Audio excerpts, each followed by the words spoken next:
As we discussed earlier, and we've been together for a few hours now. It was after 11:30 that we came to your house today. We want to discuss the deaths of Heather Wilkinson and Gail Patterson today with you. When we were at the house earlier, we discussed that you hadn't really been kept in the loop, and it come as news to you that Heather and Gail had both passed away.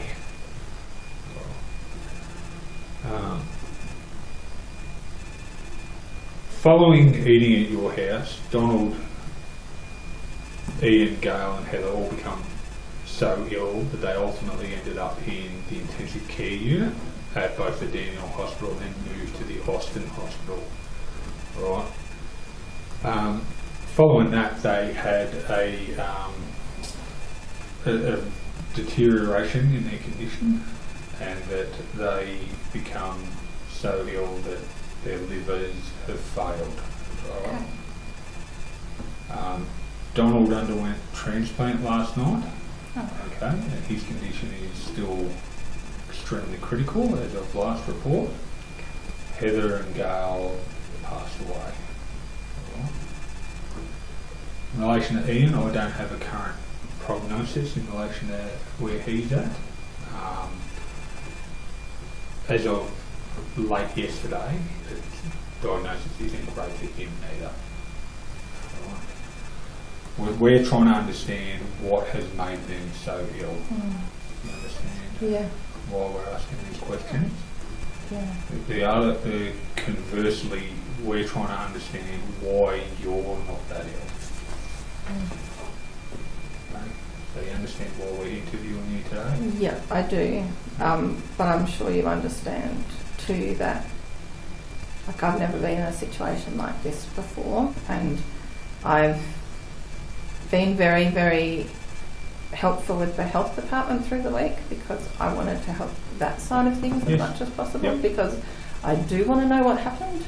Yep. So I've given them as much information as they've asked for and offered up all the food and all the information about where the food came from. No, I fully understand that. Yep. All right. At the house, and I must say, for the record again, you were very helpful at the house, and you did point out a couple of things for us that will help us with our investigation. Mainly the fruit platter that you said Heather bought for you, and the gravy in the fridge in the pantry that you said was from the night, and you kept on advice from the health department. So thank you for that. You also pointed out a recipe book on the counter, and you referred me to page 250 odd, a recipe for beef Wellington that you indicated was the recipe that you cooked. Okay. All right. On what we saw at your address in Leongatha. We didn't see a lot of food from Asian grocers or Indian grocers or those kind of stores. To look in my fridge, I've got a lot of Asian cooking stuff in my fridge. Yeah. Okay. All right. Are we likely to find more of that kind of stuff in your Mount Waverley address, do you think, or? No, because I did a big clean out of the pantry and fridge the last time that I was there, because I want to sell that place. Okay. All right. So the pantry and fridge there will be empty. Okay. So you want to sell that place? All right. No problem.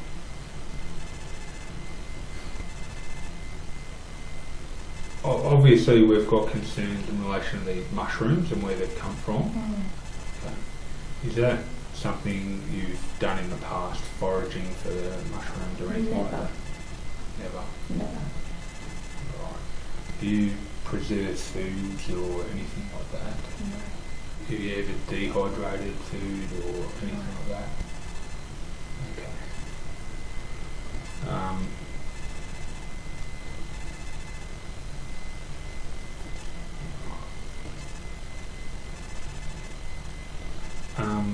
You've described to me relationship with your ex-partner Simon. I'd like to understand why you had his parents and his uncle and auntie over for lunch on the 29th of July. Because I've got no other family, so they're the only support I've got left, and they've always been really good to me. Yeah. And I want to maintain those relationships with them, in spite of what's happened with Simon. Yep. Okay. I love them a lot. Yep. They've always been really good to me, and they always said to me that they would support me with love and emotional support, even though Simon and I were separated, and I really appreciated that. Yeah. Because my parents are both gone. Yeah. My grandparents are all gone. They're the only family that I've got. Yeah. And they're the only grandparents that my children have. And I want them to stay in my kids' life. Yeah. And that's really important to me. And I think Simon hated that I still had a relationship with his parents. But I love them. Yeah. Nothing that's ever happened between us, nothing he's ever done to me will change the fact that they're good, decent people that have never done anything wrong by me ever. So we've been told that on the 31st of July, so 2 days after the lunch, you went to the Leongatha hospital, okay, and that you were only there for about 5 minutes and then you left. Can you explain why you went there for 5 minutes? Yeah, because I just went there thinking I needed a couple of bags of saline because I was really dehydrated. And they said, we want to admit you and send you to Melbourne. Yeah. And when you've got animals at home and children who have multiple after-school activities, you can't just be told to drop everything and you're off to Melbourne for overnight. So I had to go home and feed the animals and pack my daughter's ballet bag. Yep. And I did that, and I went back. Okay. Who did you speak to?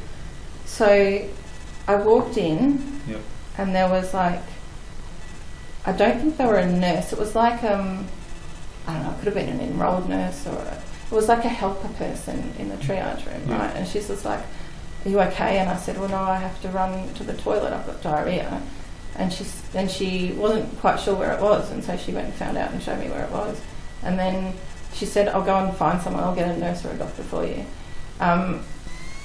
And so I went to the toilet, I came back out, and I was waiting in the triage area, and then a doctor came out, Dr. Webster, and he said to me, sorry, that we're going to be a little while because we've got a couple of critical patients in the hospital. And I said, that's fine, don't worry about me, I'm just a gastro case. I'm not urgent, obviously. And he said, oh, what's your name? And I said, Erin. And he said, oh, we've been expecting you because other people that you ate with on Saturday were sick. Yeah. And he said, can you come through? And I said, sure. And I came in. And then he said to me, I can't say the exact words, but he said something along the lines of, we've got a concern they've eaten death cap mushrooms. Okay. And I said, what? And he said, yeah, that's what we think they've eaten. Yep. And then he started asking me about what food I served them, and I told him. All right.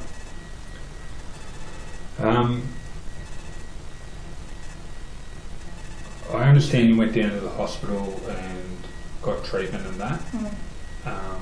What kind of treatment did you get? Oh, they hooked me up to a drip. A drip? Yeah. They said that because we're concerned. So Dr. Webster had to leave. I think he was at the end of his shift, and he passed on to another doctor, Dr. Foote. And she said to me, because the concern is that everybody's eaten something that hurts your liver, we need to give you this protective medicine. And so there was saline and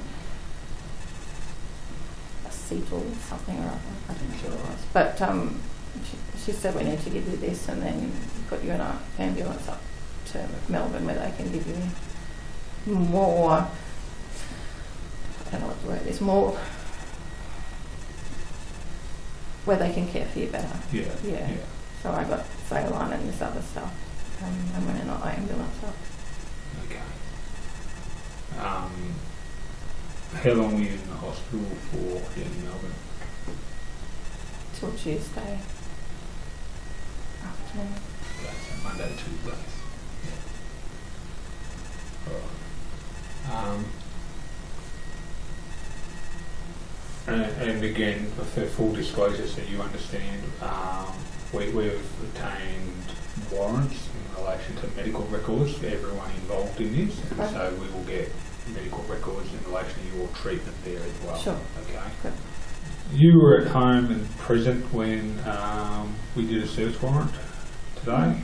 All right. I know you weren't watching everyone at all the time, but I just want to go through on tape some of the stuff we've, and like I said, we'll give you a copy of this, everything we've seized. Kitchen, far left bottom drawer, instruction manual for a Sunbeam food lab, electronic dehydrator. What's that in relation to? Do you know anything about a dehydrator in your house? Or? No. Okay. Do you own a dehydrator? No. Okay. I've got manuals of lots of stuff I've collected over the years. I've had all sorts of appliances and I just keep them all in. Oh, okay. Yeah. When did you own a dehydrator? I don't know, I might have had one years ago. Okay. What did you use that for? Like when I first got the Thermomix, I got really excited about like making everything from scratch, you know, and I did a lot of, you know, like everything from scratch ingredients, and I did a lot of that, so I could have had something like that. Okay. But, Kitchen bench located against the wall, recipe tin eats book. Okay, I'm not sure. that's that recipe book. That's that same book that the Wellington recipe come out of? Yeah. Right. From the fridge we got the fruit salad platter, which you pointed out. Then in the fridge in the butler's pantry we got the white jug containing the brown liquid, which you pointed out as well. Yeah. Right, so thank you for that. From the study we took the computer, we took another computer, and we took another computer. Right. In the lounge we grabbed an iPad in a black and red case. From the room we've grabbed a computer.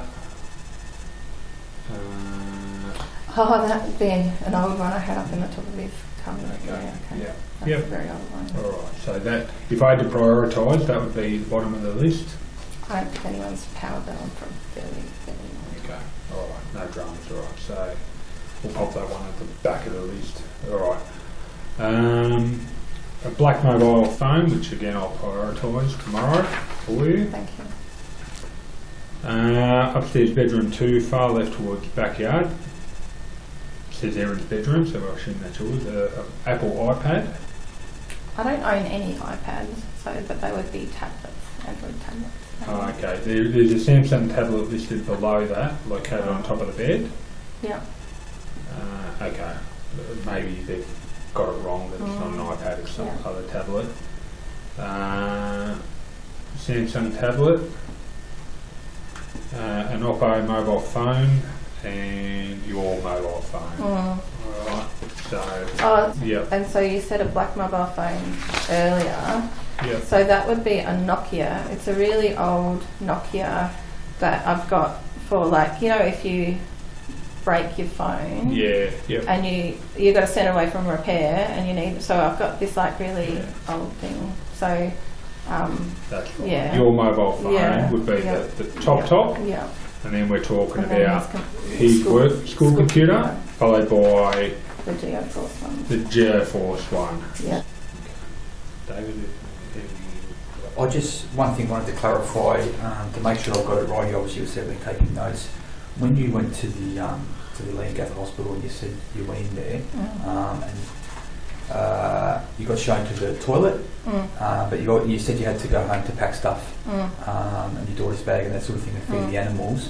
When you had the conversation with Dr. Webster, was that when you first went there or afterwards? I don't remember. That's all right.